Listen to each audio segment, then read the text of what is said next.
నమస్కారం గణేష్ గారు. మీరు ఎంతో బిజీ షెడ్యూల్లో ఉండి కూడా నాకు ఇంటర్వ్యూకి టైం ఇచ్చినందుకు చాలా థ్యాంక్స్ అండి. పర్లేదన్నా.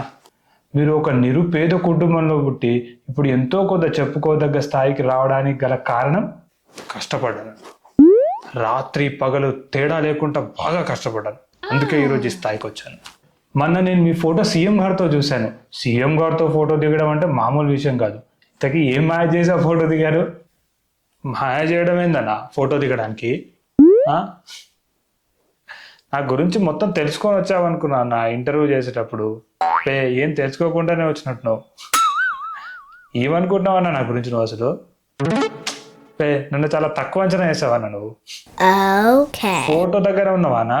సీఎం గారితో లంచ్ అయినా డిన్నర్ అయినా పక్కా ఏదో ఒకటి కలిసి చేసే రేంజ్ అన్న నాది. అబ్బా, సీఎం గారు అంత క్లోజా మీకు? క్లోజా? రేవంత్ అన్న నేను చెడ్డీ దోస్తులే అన్నా. ఇప్పుడున్న ఎమ్మెల్యే ఎంపీలో 98% నా చిన్నప్పటి దోస్తులే అన్న, తెలుసా? నేను తలుచుకుంటే స్టేట్ లో ఒక కొత్త లానే తీసుకురాగలనా. అంత క్లోజ్ అయితే మరి ఒక కనీసం ఎమ్మెల్యే పదవి కూడా సంపాదించుకోలేకపోయారేంటండి? అది ఎమ్మెల్యే పదవి ఎంతసేపు అన్నా? రేవంత్ అన్న కాల్ చేసి ఒక 5 నిమిషాలలో వస్తుంది.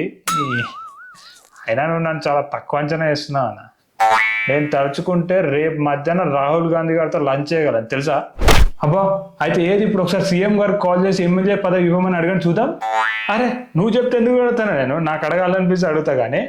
సరే పోనేదేంటి సార్, రేపు రాహుల్ గాంధీ గారితో లంచ్ అరేంజ్ చేసి మమ్మల్ని కూడా తీసుకెళ్ళాను సార్ కొంచెం. అరే, నిన్నెందుకు తీసుకుపోతానా నేను? భలే ఉన్నావు నువ్వు. సరే సార్, మమ్మల్ని తీసుకెళ్ళకపోయినా సరే రేపు లంచ్ చేస్తూ ఒక ఫోటో దిగి ట్విట్టర్లో పోస్ట్ చేయండి సార్, ఏదో మా నమ్మకం కోసం. సరే పెడతా పోనా? సరే వెయిట్ చేస్తూ ఉంటాం. సరే అది వదిలేస్తే ఇంకా ఏంటి సార్, మీరు ఈ మధ్యన చాలా రొమాంటిక్ అయ్యారంట. ఈ మధ్య ఏందన్నా, నేను చిన్నప్పటి నుంచి అయినా చాలా రొమాంటిక్. అది కాదు సార్, ఈ మధ్యన హీరోయిన్స్ వెంట కూడా పడుతున్నారంట. అరే, నేను సినిమాలో హీరో గంటగా చిల్లరగా అనుకున్నావా? నా హీరోయిన్లు వెంట పడినాక నాకు అవసరమే లేదు. హీరోయిన్స్ నా వెంట పడతారన్నా. అబ్బో, అంతుందా? అయితే ఏ హీరోయిన్స్ పడ్డారు మీ వెనకాల చెప్పండి ఒకసారి చూద్దాం. అరే, నీకెందుకు చెప్తా అన్న అవన్నీ? మరి మీరు చెప్పేది ఎలా అన్నమ్మా సార్? అరే సరే అన్న, నేను నీకు ఒక హీరోయిన్ తో జరిగిన చాట్ చూపిస్తానన్న. పేరు ఎవరని చెప్పను కానీ చాట్ చూపిస్తాను, చూడు. ఇదిగో చూడు. గణేష్, నిన్ను వదిలి నేను ఉండలేను. ఈ సినిమాలన్నీ వదిలేసి మన ఇద్దరం ఎక్కడికైనా వెళ్ళిపోతాం. ప్లీజ్ నన్ను అర్థం చేసుకో. ఇట్లాంటివన్నీ చాలా ఉంటాయన్న. ఇంకా ఇలా ఎవరి పేరు చెప్పకుండా చాట్ చూపిస్తే ఎలా సార్ మిమ్మల్ని అందరూ నమ్ముతారు? స్పెసిఫిక్ గా చెప్తేనే కదా అందరూ నమ్మేది. సరే, సమంత గురించి మాట్లాడుకుందాం. సమంత గారు మీ వెంట పడ్డారా చెప్పండి? అరే, సమంత హాస్పిటల్ ఉన్న రోజులు నాతోనే పర్సనల్ గా ఉందన్న చాలా. ఫోటోస్ చూపించండి. అరే, ఫొటోస్ నీకెందుకు చూపిస్తానా నేను? సరే, రకుల్ ప్రీత్ సింగ్ గారి గురించి చెప్పండి. అరే, నిన్న నైట్ నేను రకుల్ తోటే ఉన్నానన్న. మార్నింగ్ అక్కడ నుంచే వస్తున్నాను. ఇంకా చాలన్నా, నేను అన్నీ చెప్పేస్తున్నాను. అయినా నువ్వు నన్ను చాలా తక్కువ అంచనా వేస్తున్నావు, నాకు అర్థమవుతుంది. పని చేయాల, ఈ ఇంటర్వ్యూ అయిపోయిన తర్వాత ఇండస్ట్రీలో ఏ పెద్ద మనిషి అయినా సరే కలిసి ఒకటే అడుగు, అన్నా గణేష్ ఇట్ అన్నాడు నిజమేనా అని అడుగు. గణేష్ స్టామినా ఏంటి అన్నాడు, అప్పుడు తెలుస్తుంది నీకు. ఏం చెప్తారు? అడుగానా నువ్వు? అడిగొచ్చి మళ్ళీ నాతో మాట్లాడదాం. సరే అయితే అడిగేసి వచ్చి మాట్లాడతాను. సరే, అది వదిలేస్తే ఏంటి ఈ మధ్యన మీకు కోర్టుకు చాలాసార్లు వెళ్ళాల్సి వస్తుంది అనుకుంటా? కోర్టుకు నేను ఎందుకు పోతానన్నా? గుంటూరు ప్రకాష్ మీ మీద 50 lakhs చెక్ బౌన్సింగ్ కేసు వేసాడు కదండి. ఓని అది కూడా పట్టించుకుంటాడు అన్న ఎవడన్నా? మంత్కి బిజినెస్ లో ఇన్ని కోట్లు రొటేషన్ చేస్తున్నప్పుడు ఇలాంటివన్నీ జరుగుతూనే ఉంటాయి అన్న. అవన్నీ పట్టించుకుంటాడా అన్న ఎవడన్నా? మంత్కి ఇన్ని కోట్ల రొటేషన్ అని అంటున్నారు. మీరు ఒక చాలా చిన్న బిజినెస్ మ్యాన్ కదా సార్. నీకు నా గురించి చాలా తక్కువ తెలుసు అన్న. జస్ట్ ఓన్లీ నా డైరీ బిజినెస్ లోనే నెలకు 1000 కోట్ల రొటేషన్ చేస్తాను, తెలుసా? డైరీ ఫామ్ లో మంత్కి 1000 కోట్ల రొటేషన్ అని మీరు అంటున్నారు. SBI బ్యాంక్ వాడేమో నాకు 500 కోట్లు అప్పు ఉన్నాడు మొర్రో అని అంటున్నారు. దానికి ఏం చెప్తారు సార్? ఏం మాట్లాడుతున్నావన్నా? అప్పు ఉంటదన్నా. బిజినెస్ చేసిన తర్వాత అప్పు అనేది ఉండకుండా ఉంటుందా? అసలు నా గురించి ఏం తెలుసానా నీకు? నేను తలుచుకుంటే స్టేట్ కి అప్పు కదా, తెలుసా? అది చూసి SBI బ్యాంక్ వాడికి 500 కోట్లు అప్పు ఉందంటావు కదా, అడొచ్చి అడిగాడా నిన్ను నా డబ్బులు నాకు ఇప్పియమని? అది కాదు సార్.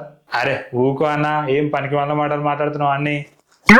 మీరంటే పెద్ద పెద్ద రాజకీయ నాయకులకి బినామీ కాబట్టి డబ్బు ఉందని అంటున్నారు. బినామీ ఏందా నా బినామీ?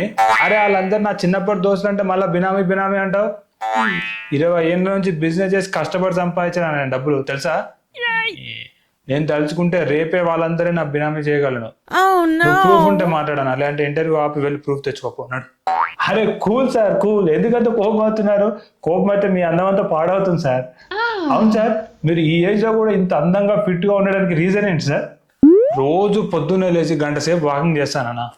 ఎంత వాకింగ్ చేసినా సరే 50-60 ఏళ్ల వయసులో ఇంత యంగా ఉండడం అంటే నమ్మలేకపోతున్నాను సార్ అసలు. ఎవరికన్నా 50-60 ఏళ్ళు ఉంటాయి, ఈ అక్టోబర్ వస్తే నాకు 35 ఏళ్ళు ఉంటాయి తెలుసా?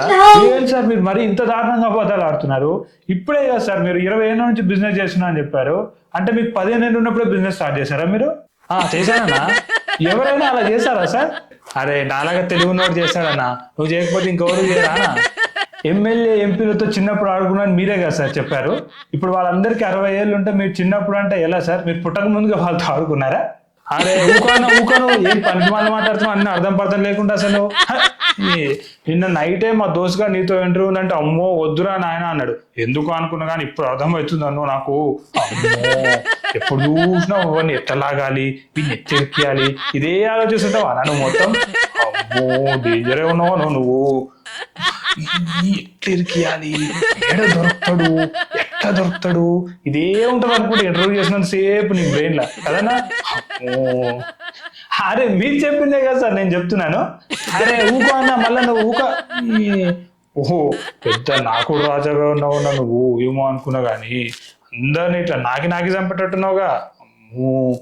ఇంటర్వ్యూ లేదు ఏం లేదు పోనా నువ్వు. ఫస్ట్ నువ్వు నా గురించి తెలుసుకోపో, బయటకు పోయి అందరిని అడిగి.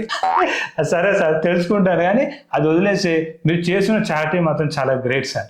అబ్బో నువ్వేం చెప్పకన్నా, నిన్ను నమ్మను నేను అసలు, నీకో దండం అన్నా. అరే మంచి చెప్తున్నాను సార్ నేను, పోతానా? నువ్వు మంచి చెప్పినా సరే అందులో ఏదో ఒక పెంట పెడతావు. నీకో దండ, నీ ఇంటర్వ్యూ పోదండవన్నా, ఇంక వద్దనా పోన్నాడు. అరే లాస్ట్ సార్ వద్దనా పోనాడు, లాస్ట్ అని ఇంతసేపు చేసిన పోనాడు.